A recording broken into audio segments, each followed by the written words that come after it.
नाजरीन अस्सलाम वालेकुम।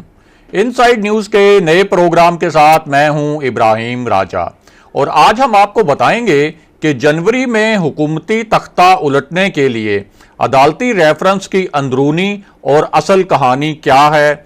इस सिलसिले में 15 मिनट व्हाट्सएप कॉल के दो किरदार कौन हैं, 111 ब्रिगेड का मामला क्या है और army chief general Qamar Javed Bajwa का मुबैना खत किसने फैलाया।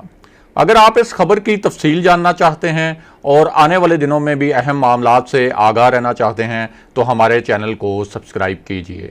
और अब बात करते हैं आज के मौजू पर, यानी हुकूमती तख्ता उलटने के लिए अदालती रेफरेंस की अंदरूनी कहानी क्या है और army chief general Qamar Javed Bajwa के खत का असल मामला क्या है। आपको इस मामले से जुड़े दो इंतहाई अहम वाकयात और उनकी हैरान कुन तफसीलात बताते हैं ताकि आप इस पूरे मामले के तमाम पॉइंट्स मिलाकर यानी नुक्तों से नुक्ते जोड़कर इस मामले को अच्छी तरह और आसानी से समझ सकें। तो मामला यह है कि एक इंतहाई अहम मुलाकात का इंतज़ाम किया गया। इस मुलाकात में 8 लोगों ने शरीक होना था, लेकिन आखिरी वक्त में एक फैसला किया गया। वो फैसला ये था कि इस मुलाकात में 8 के बजाय 3 शख्सियात शरीक होंगी। अब जिस वक्त यह फैसला किया गया था कि इस मुलाकात में 8 नहीं 3 शख्सियात शरीक होंगी, उस वक्त तक दीगर 5 शख्सियात भी वहां पहुंच चुकी थी। इन 5 शख्सियात को जब वहां बुलाया गया था तो उन्हें यही पैगाम दिया गया था कि आज की मुलाकात में एक इंतहाई अहम फैसला किया जाना है।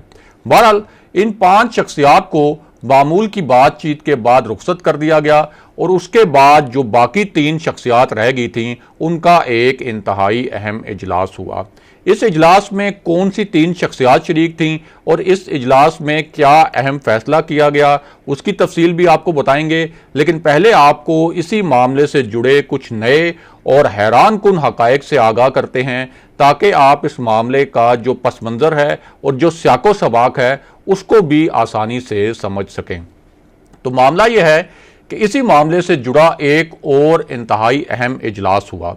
इस इजलास में 2 फाइल्स रखी गईं। इनमें से एक फाइल पिछले 1 महीने में तैयार की गई। इस फाइल की बुनियाद असल में एक ऐसी फाइल थी जो कई साल पुरानी थी, लेकिन उस पर अमल नहीं हो सका था और इस इजलास का एक खास पस मंज़र था।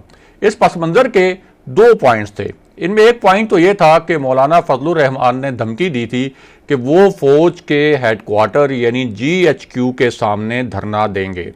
दूसरा पॉइंट यह था कि मौलाना फजलुर रहमान की जमात JUI ने धमकी दी कि वो पेशावर और कोयटा में कोर कमांडर्स के घरों के बाहर धरने देगी और इसमें कोयटा वाला जो मामला है वो एक खास वजह से इंतहाई खतरनाक है। अब इसी पस मंज़र में मियां नवाज शरीफ ने किस वाक़े का जिक्र किया उसकी तफसील भी आपको बताते हैं और आपको 2 फाइल्स और हुकूमती तख्ता उलटने के लिए अदालती रेफरेंस के मामले से भी आगाह करेंगे। तो पहले आपको बताएं कि army chief general Qamar Javed Bajwa का एक जाली खत बहुत फैलाया गया। यह खत सोशल मीडिया के एक खास अकाउंट पर अपलोड किया गया और फिर उसे पूरी मनसूबा बंदी से फैलाया गया। ये खत किन शख्सियात के सोशल मीडिया अकाउंट से फैलाया गया उसकी तफसील भी आपको बताते हैं और साथ ये भी बताते हैं कि इस जाली खत में क्या लिखा गया था।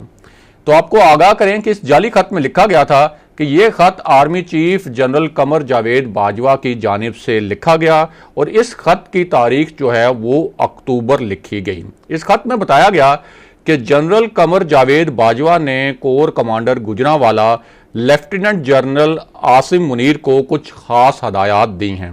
ये हदायत नून लीग और अपोजिशन के जलसे के हवाले से हैं।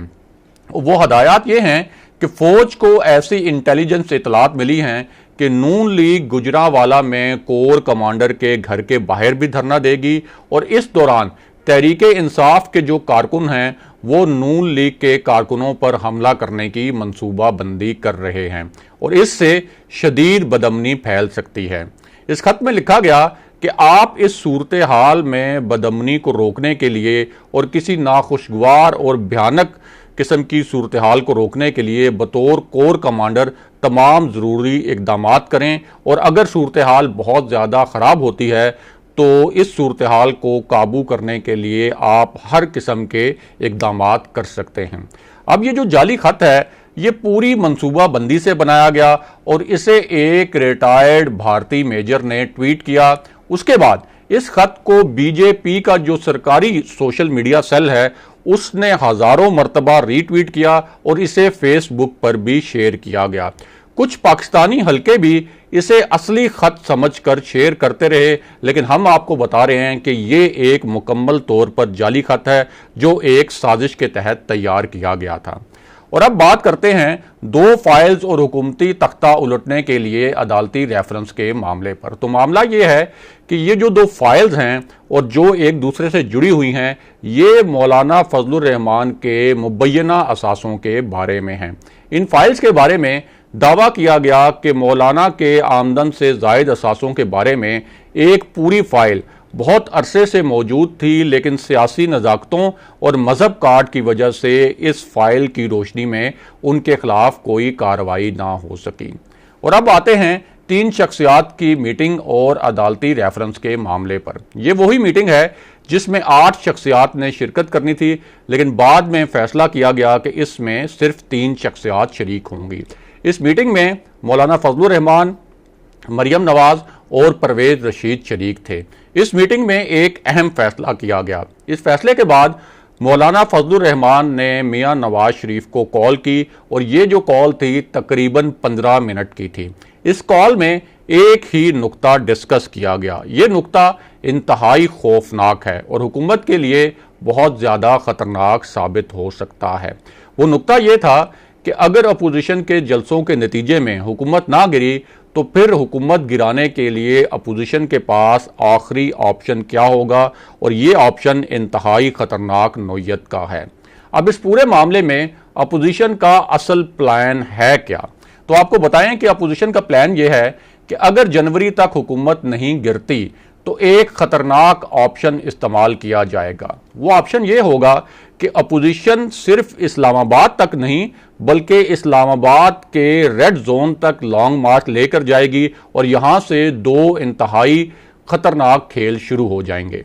इस पूरी सूरत हाल में अगर हुकूमत इतनी बड़ी तादाद में लोगों को रेड जोन में जाने से रोकती है तो शदीद तसादुम होगा और अपोजिशन खास तौर पर JUI के कारकुन जो हैं उनको इसके लिए तैयार कर लिया गया है। वो हर सूरत रेड जोन में जाएंगे, उनके पास अपनी हिफाजत के नाम पर लाठियां और डंडे भी होंगे और कंटेनर्स गिराने की महारत भी। दूसरी जानिब अगर हुकूमत मुजाहिरीन को रेड जोन में जाने देती है तो फिर भी वहां बहुत बड़ी अफरा तफरी फैल जाएगी, क्योंकि रेड जोन में वजीर आजम ऑफिस, वजीर आजम हाउस, ऐवान सदर, पार्लियामेंट, गैर मुल्की सफारत खाने, सुप्रीम कोर्ट और दीगर अहम इमारतें वाक़ हैं। रेड जोन में वाक़ इन तमाम हसास इमारतों की हिफाजत की असली और आखिरी जो लेयर है वो हमेशा फौज के पास होती है। अब इस सूरत हाल में हुकूमत के पास ये ऑप्शन होता है कि वो आर्टिकल 245 के तहत फौज से कहे कि वो 111 ब्रिगेड को रेड जोन में हसास इमारतों की हिफाजत के लिए तैनात करे। 2014 के धरने में मियां नवाज शरीफ की हुकूमत ने भी इस आर्टिकल के तहत 111 ब्रिगेड को रेड जोन में तैनात करने की समरी भेजी थी। उसके बाद 111 ब्रिगेड के 500 अहलकार रेड जोन में तैनात किए गए थे। उस वक्त जनरल कमर जावेद बाजवा 10 कोर यानी कोर कमांडर रावलपिंडी थे और उन्होंने इस्लामाबाद इंतजामिया के आला अफसरान को भी कहा था कि रेड जोन की सिक्योरिटी यकीनी बनाई जाए। अब अगर रेड जोन में टकराव की सूरत हाल पैदा होती है तो फौज आखिरी लेयर में ही रहेगी और उसकी पूरी कोशिश होगी कि वो सिर्फ हसास इमारतों की हिफाजत तक महदूद रहे, और इस दौरान पुलिस और मुजाहिरीन के दरमियान अगर कोई पुरतशद्दुद सूरत हाल होती है या अफरा तफरी पैदा होती है तो फिर अपोजिशन के जो कानूनी माहिरीन हैं उनके मुताबिक इस सूरत हाल में अदालत में एक रेफरेंस भेजने की गुंजाइश पैदा हो जाएगी। इस रेफरेंस में अदालत से कहा जाएगा कि वो एमरजेंसी के तहत यानी हंगामी सूरत हाल के तहत एक अबूरी हुकूमत बनाए और इस अबूरी हुकूमत की जो मुद्दत है वो 3 माह से 1 साल के दरमियान हो सकती है। फिर ये अबूरी हुकूमत सुप्रीम कोर्ट की निगरानी में नए इंतखाबात कराएगी और अब फिलहाल आईनी तौर पर तो ये मुमकिन नहीं लगता, लेकिन जो अपोजिशन के कानूनी माहिरीन हैं उनके मुताबिक एमरजेंसी के निफाज की सूरत में ये मुमकिन हो सकता है। अगले प्रोग्राम तक के लिए खुदा हाफिज।